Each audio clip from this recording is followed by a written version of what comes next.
Hello everyone, welcome back to Hindi ज्ञान e learning. अगर आप हमारे चैनल पर पहली बार आए हैं तो प्लीज़ इसे लाइक और सब्सक्राइब ज़रूर करिएगा। आज की ये video 10th standard Hindi Lokvani के बोर्ड पेपर पैटर्न पर आधारित है कि एग्ज़ाम में बोर्ड कृति पत्रिका किस तरह से पूछी जाती है और उसका पेपर पैटर्न कैसा होता है। यह कृति पत्रिका मार्च 2019 का है। तो चलिए इसको स्टार्ट करते हैं सॉल्व करना।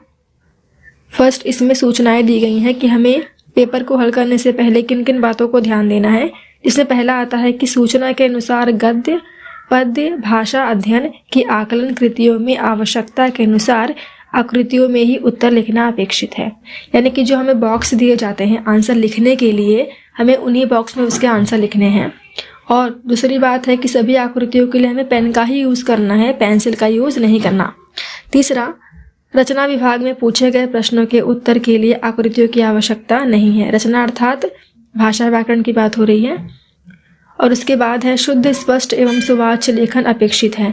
इसका अर्थ यह है कि कभी ज़्यादा कटपिट मत करिए। हिंदी जो है वो एक लैंग्वेज पेपर है और इसमें हमें साफ़ सफाई पर काफ़ी ध्यान देना पड़ता है कि हमारा पेपर जो है एकदम स्वच्छ दिखे, साफ दिखे। तो स्टार्ट करते हैं विभाग 1। प्रश्न 1 में ये फर्स्ट पार्ट है जिसमें एक पठित गद्यांश दिया गया है और उस पैराग्राफ को पढ़ के हमें कुछ क्वेश्चंस के आंसर देने हैं। देखिए लिखा गया है, निम्नलिखित पठित गद्यांश पढ़कर दी गई सूचनाओं के अनुसार कृतियां कीजिए। तो पैराग्राफ है, यार सुरेश, अशोक ने अपने पारिवारिक मित्र से बड़े अचरज से पूछा, मैं हमेशा देखता हूँ कि तुम अपनी सौतेली माँ की दिन रात सेवा करते रहते हो, लेकिन वह तुम्हें हमेशा भला बुरा ही कहती है। बड़ी अजीब बात है। हमारे तो बस का नहीं है भाई इतना सुनना। तुम कैसे कर लेते हो इतना सब्र? करना पड़ता है भाई, सुरेश ने फीकी मुस्कान से कहा। इन्वेस्टमेंट सेंटर चलाता हूँ ना, बाहर पैसे का इन्वेस्टमेंट करता हूँ और घर में संस्कारों का इन्वेस्टमेंट करता हूँ। संस्कारों का इन्वेस्टमेंट? वह कैसे? बचपन में मैंने परिजनों को बुजुर्गों की सेवा करते देखा। इसी भाव का इन्वेस्टमेंट अब अपने बच्चों में कर रहा हूँ। यह पाठ पहली इकाई के 7वें अध्याय से लिया गया है जिसका नाम था 2 लघु कथाएं। तो इसमें पैराग्राफ में हमें इस क्वेश्चन क्या पूछा गया है कि उत्तर लिखिए। पहला, क, सौतेली माँ का सुरेश के साथ व्यवहार। अब इसका आंसर मैं कहाँ से ढूंढूंगी?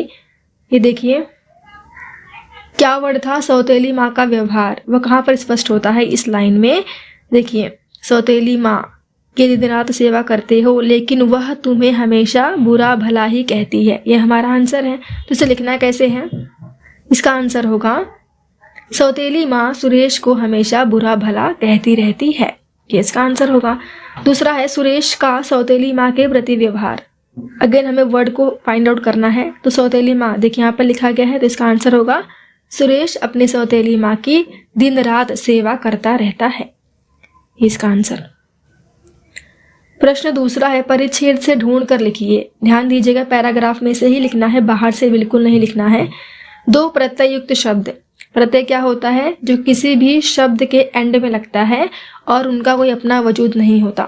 जैसे कि 2 प्रत्यय पूछा गया है, यहाँ पे लिखा गया है पारिवारिक, तो परिवार प्लस इक, पारिवारिक एक हो गया।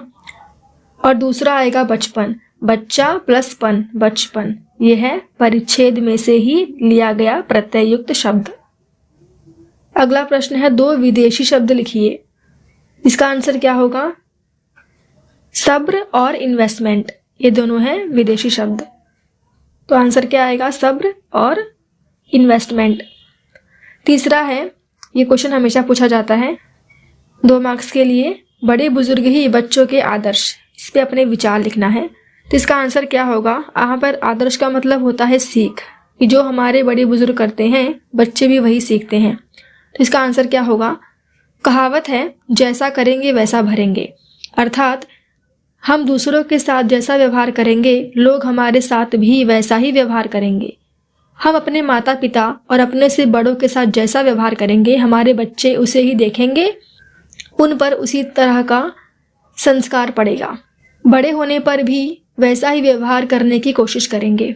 इसीलिए हमें अपने बच्चों को बचपन से ही लोगों के साथ अच्छा व्यवहार करना सिखाना चाहिए। बचपन में बच्चों में अपने से बड़ों के व्यवहार की नकल करने की आदत होती है। इसलिए उनमें अच्छे व्यवहार, अच्छे संस्कार डालना जरूरी है। कोई बच्चा सड़क पर जा रहा है, किसी कुत्ते को पत्थर से मारता है, जबकि दूसरा बच्चा उसे पत्थर मारने से मना करता है। पहले बच्चे को कुत्ते को पत्थर मारने में मजा आता है, जबकि दूसरा बच्चा कुत्ते को पत्थर मारने में पीड़ा महसूस करता है। उनके व्यवहार में दोनों के संस्कारों का पता चलता है। इस तरह कहा जा सकता है कि जो बड़े बुजुर्ग हैं वही बच्चों के लिए आदर्श होते हैं। उनका व्यवहार बच्चों के लिए आदर्श होता है। यह है इसका आंसर। प्रश्न पहले का आ है, निम्नलिखित पठित गद्यांश पढ़कर सूचनाओं के अनुसार कृतियां कीजिए। इसमें भी पैराग्राफ दिया गया है टेक्स्ट बुक्स में से ही। बहुरूपियों के बारे में हम सब जानते हैं। इन लोगों का पेशा अब समाप्त होता जा रहा है। किसी समय रईसों और अमीरों का मनोरंजन करने वाले बहुरूपी प्रायः हर नगर में पाए जाते थे। ये कभी धोबी का रूप लेकर आते थे, कभी डाकिये का। हूबहू उसी तरह का व्यवहार करके ये प्रायः लोगों को भ्रम में डाल देते थे। इनकी इसी सफलता से धोखा खा जाने वाले रईस इन्हें इनाम देता था। उसी तरह के बहुरूपये का एक रूप मैंने राजस्थानी लोक कथाओं में सुना था और मुझे अब भी वह अच्छी तरह याद है। अगर आपको याद होगा तो यह आपकी दूसरी इकाई के दूसरे चैप्टर से लिया गया है, जिसका नाम था कलाकार। अब इसमें क्वेश्चन क्या पूछा गया है, एक अथवा दो शब्दों में उत्तर लिखिए। पहला है बहुरूपीय प्रायः यहाँ पाए जाते थे। देखिए आपको सेम वर्ड फाइंड आउट करना है, तो देखिए यहाँ पे लिखा गया है बहुरूपीय प्रायः हर नगर में पाए जाते थे। तो इसका आंसर हमें एक या फिर दो शब्दों में लिखना है। तो आंसर क्या होगा, हर नगर में। दूसरा है बहुरूपीय इनका मनोरंजन करते थे। इसका आंसर आएगा यहाँ पर अमीरों और रईसों का। तो आंसर क्या होगा, रईसों और अमीरों का। उसके बाद बहुरूपीय इनका रूप लेते थे। क्या लिखा गया है, कभी धोबी का कभी डाकिये का। तो आंसर होगा धोबी का कौमा डाकिये का।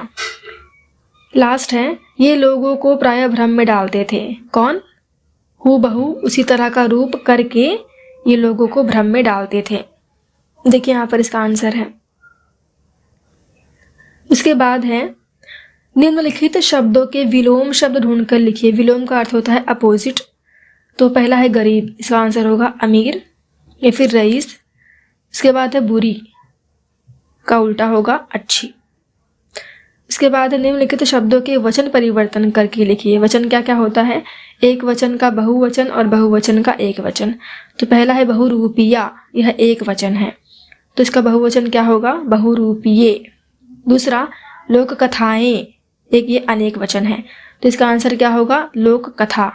इसके बाद है व्यक्तित्व विकास में कला का महत्व। इस पर अपने विचार लिखना है, अर्थात पर्सनालिटी डेवलपमेंट में जो कला है उसका कितना रोल होता है, कितना इम्पोर्टेंस होता है, इसके बारे में लिखना है।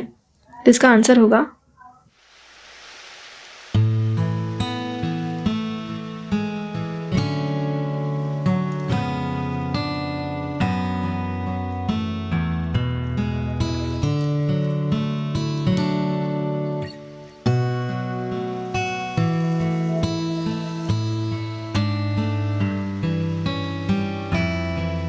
तो वह था प्रश्न 1, जिसमें 2 पार्ट दिया था। प्रश्न 1 में अ और आ।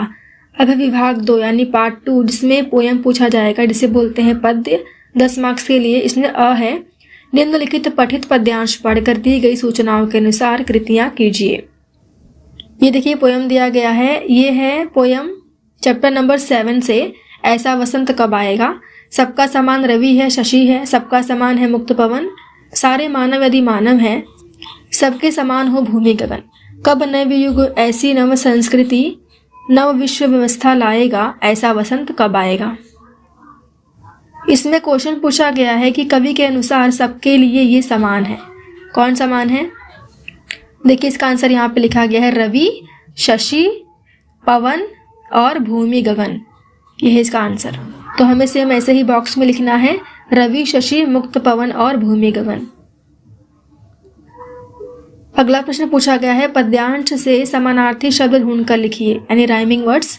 स्वतंत्र का आंसर क्या होगा, मुक्त, और संसार यानी कि विश्व। इसके बाद है समाज उन्नति में समानता का महत्व पर अपने विचार लिखिए। अर्थात इक्वालिटी जो होती है, सबको समान अधिकार मिलेगा, इस पर हमारे विचार व्यक्त करने हैं। इसका आंसर होगा समानता का अर्थ किसी समाज की उस स्थिति से है जिसमें सभी लोग समान अधिकार या प्रतिष्ठा रखते हैं। कानून भी कहता है कि हर किसी को एक समान अधिकार मिले। इसके तहत सुरक्षा, मतदान का अधिकार, भाषण की स्वतंत्रता, एकत्र होने की स्वतंत्रता, संपत्ति का अधिकार, सामाजिक वस्तुओं एवं सेवाओं पर समान पहुंच आदि आते हैं। सामाजिक समानता में स्वास्थ्य की समानता, आर्थिक समानता व अन्य सामाजिक सुरक्षा के अलावा समान अवसर व समान दायित्व भी आते हैं। और जब सारे मनुष्यों को यह अधिकार समान रूप से दिए जाते हैं तो सबका साथ में और एक साथ विकास होता है। अतः हम कह सकते हैं कि समाज उन्नति में समानता का बहुत ही महत्व होता है। तो ये था इसका आंसर। तो इस प्रश्न के साथ प्रश्न दूसरे का फर्स्ट पार्ट पूरा हुआ। अब प्रश्न दूसरे का सेकंड पार्ट, प्रश्न तीसरा और चौथा हम अपने आने वाली वीडियो में सॉल्व करेंगे, क्योंकि यह वीडियो सिर्फ पार्ट 1 के लिए ही है। तो इस तरह से यह वीडियो यहीं पर समाप्त होता है। Thanks for watching.